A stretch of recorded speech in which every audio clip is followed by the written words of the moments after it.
बड़ी इमारत है, एशिया की सबसे बड़ी इमारत, वो इमाम बाड़ा है। वहां 2.25 महीने मातम और अज़ादारी होती है, उसकी वसीयत है उसके कब्र पर। और वो तबर्रुक बढ़ता है इसलिए कि गवर्नमेंट के अंडर में है। इतना करोड़ों रुपया छोड़ के अंग्रेजों को गई थी कि कयामत तक वहां अज़ादारी होती रहेगी। यह है बहू बेगम। बेटे से कहा करबला जाऊंगी। हजारों लोग साथ, काफिला, मुलाजिम, कनीजें पहुंची। रोज़ा हुसैन दिखाओ, रोज़ा अब्बास दिखाओ, मौला अली के रोज़े पे ले चलो। मौला अली के रोज़े पे पहुंची। 9 करोड़ के नीलम के कान के झाले जो कांधे से नीचे आते थे, पूरे नीलम से बने हुए। लोग एक नीलम ढूंढते हैं लाखों रुपए का, पूरे 9 करोड़ के नीलम कान से उतारे। मौला अली आपकी नजर, जब आप जाइएगा मौला अली की जरी पे तो सरहाने जाइएगा, दोनों बुंदे, दोनों गोशवारे जरी के पीछे लटके हुए सामने मिल जाएंगे। तस्वीर लेके आ जाइए। मैं बता रहा हूं आपको, हिस्ट्री में लिखा है, तारीख नजफ में लिखा है। और क्या क्या चढ़ाया हुसैन के रोजे पे, सोने के गुलदान, जवाहरात के उसमें फूल लगे हुए। अब्बास के रोजे पर जितने दरवाजे सोने के हैं, जहां जहां रोजों के, सबसे पहले उन्होंने बनवाए। हुसैन के रोजे के सोने के दरवाजे हजरत अब्बास के, हजरत अली के, सब बहू बेगम ने बनवाए। दौलत इतनी थी, दौलत क्या करती, मौला पे लुटा रही थी। लोग कहते कराची में 22 खानदान रहते हैं दौलतमंद, हमने तो नहीं सुना किसी ने एक पाई हुसैन पे लगाया हो। तो आप जन्नत में जाओगे क्या? जन्नत मिलेगी? जन्नत तो उसको मिलेगी जो उनकी बात करता है। रोजे से निकली, कहा भाई सारी ज़ियारतें तो हो गई, मुझे दरियाए फुरात दिखाओ। कहा वो तो खुश्क हो गया। इमाम सादिक ने कहा था तू बह रहा है, वो खुश्क हो गया। कहा भाई करबला बगैर फुरात के अच्छी नहीं लगती। हुक्म मिलना था कि इराक के मजदूर बुलाए गए, लाखों रुपए खर्च हुआ। का जहां पे दरिया बहता था बिल्कुल रोज़ा अब्बास और हुसैन के पास से खुदाई शुरू करो, और असल फुरात जो बगदाद में है पानी काट के वहां से लाओ। का लाखों रुपए खर्च होंगे। का कोई परवाह नहीं, हम देंगे।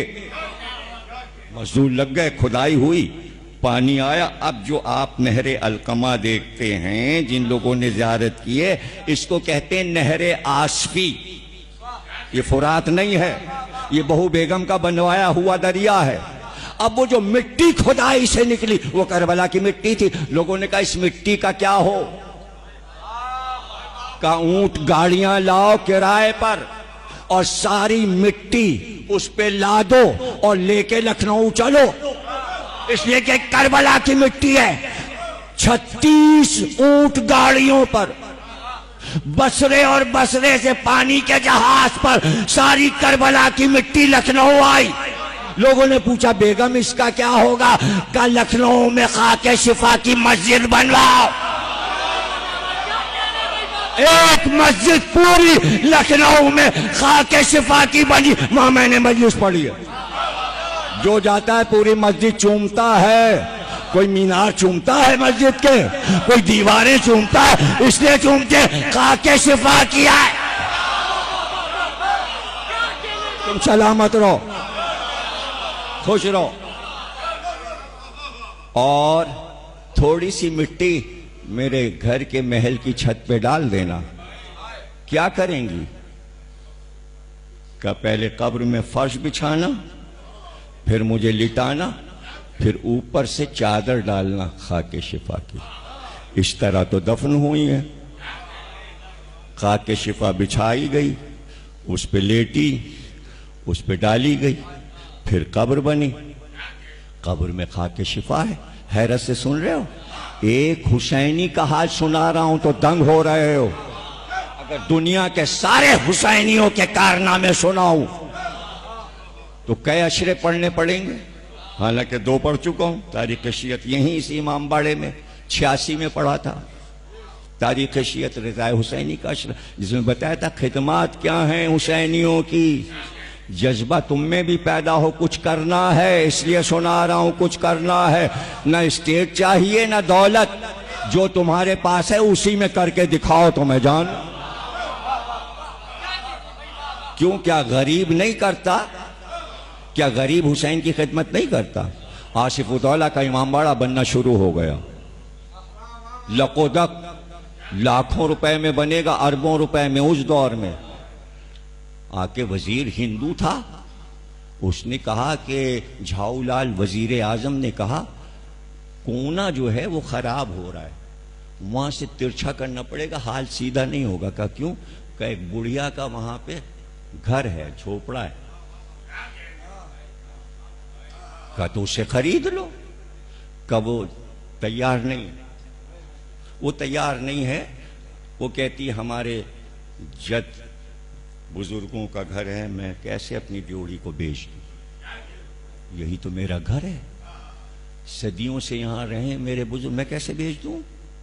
आसिफुद्दौला ने कहा हम खुद चलेंगे। आए, कहा ये घर बेच डाल। उसने कहा तुम बादशाह हो, हमारे लिए यही हमारा महल है, हम यहां के बादशाह हैं, तुम हमसे जबरदस्ती नहीं ले सकते। कहा हम जबरदस्ती लेने नहीं आए, ये घर जिसका बन रहा है वो एक मजलूम का घर है, जिसका घर करबला में लूट गया था। अगर तुम अपना घर उस मजलूम को दे दो, वो हिंदू औरत थी, वो तैयार नहीं हो रही थी अपना मकान देने के, नक्शा बदल रहा था इमामबाड़े का।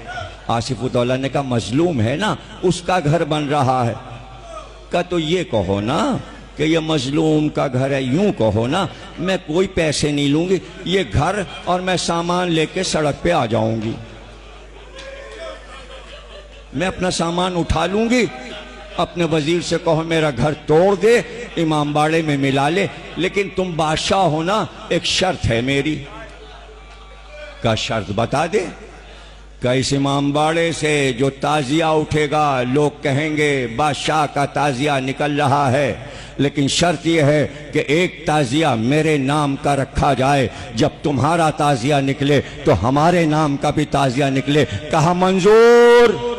एक अलग जहां पर उसका घर था, उसी जगह जब जाइएगा ज़ियारत करने, तो जो इमामबाड़ा बना वहां एक छोटा सा ताजिया रखा है, उस पर लिखा है बुढ़िया का ताजिया। जब बादशाह का ताजिया सड़क पे आ जाता तो लोग इंतजार करते थे, लोग कहते थे जाओ ताजिया निकल गया, लोग कहते थे नहीं अब बुढ़िया का ताजिया आ रहा है। आज तक पहली मुहर्रम को बादशाह के ताजिए के पीछे बुढ़िया का ताजिया निकल रहा है। लोग नाम नहीं जानते बुढ़िया का, लेकिन बुढ़िया मशहूर है कि जिसने हुसैन को अपनी जमीन दी थी, उसका नाम जिंदा है। इसलिए कह रहा हूं गुर्बत में भी कुछ कर लो, इसे टालो नहीं। क्या नजर दे सकते हो हुसैन को? आंसू अपनी जगह, रोना अपनी जगह, मजलिस अपनी जगह।